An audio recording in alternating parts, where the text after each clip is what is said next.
From the imaginations of Guernsey writers and artists. At night we had to black out. We weren't allowed a single lamp or light.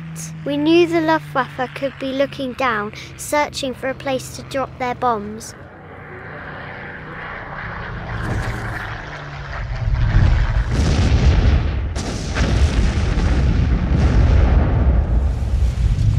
Finally, the all clear sounded. One final wail from the sirens. We rushed to the window to see what had become of him.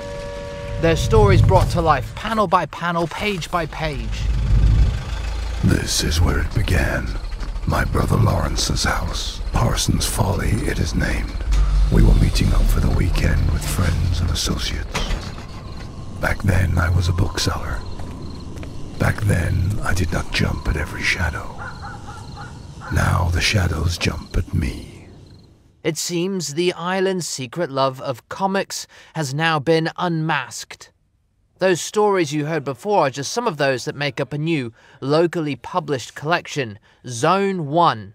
And today I'm meeting the creative talents involved. When these guys, were like, hey, man, let's make a comic book, I was like, okay, well, it's time. Zone seemed to sort of arrive and gave us that opportunity to actually, as you say, to get it out there, to find a process that it ended up actually on a shelf. How many of you are kind of lifelong comic book fans? I'd say all of us. Pretty much all of us. And what kind of comic books? Like, the kind of the Marvel, DC superhero comic books, or more indie stuff? Like, what were you into? Well, I reckon with a lot of us, certainly personally, then it all starts with Asterix. I obviously grew up in Sark, and like they were saying, there was a real accessibility thing when we were younger. You can find comics, so like every sort of 6 months or so, a random issue would turn up on a shelf, somebody would go, I'll have that. But that has changed, and now the quantity and quality of comics locally available is greater than ever, with not one but two comic book shops opening in recent years.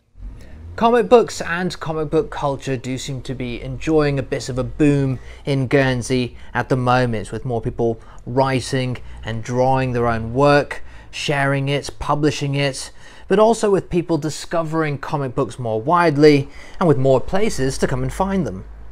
On the shelves, you'll find names that these days are very recognisable thanks to the TV and film success of characters who originated in the world of comics.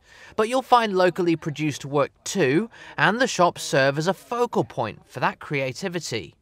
That's kind of what we're trying to build, in all honesty, here is like a community and a hub, and there's a lot of my customers that are writing or they're interested in drawing themselves, not necessarily professionally, but they do it because they enjoy it, and some of them bring their art in, we hang it up. We've got a lot of local talent here, and there's a lot of people that are kind of finding out how to produce their own books. Amongst that local talent are students, using their skills in comic book art, be it hand-drawn or digital, as part of their course at the College of Further Education. You sort of have degrees in comic books, which sounds weird, which, I don't know, 40 years ago you would have just gone in and asked for a job, and if you could draw you would have been given a job. So like now it's a very focused pathway. A lot of people do draw now as well, especially when they're like growing up, because you can share your drawing so easily, because everyone's got like social media, or they just want to share what they've done. Rather than having to like physically take a picture to someone, you can just put it on the internet. But when it comes to making comics, one man in Guernsey has gone further than most. On tomorrow's programme, we'll meet James Roberts, professional comic book writer, responsible for a major Transformers series, one of the most popular ongoing titles around the world.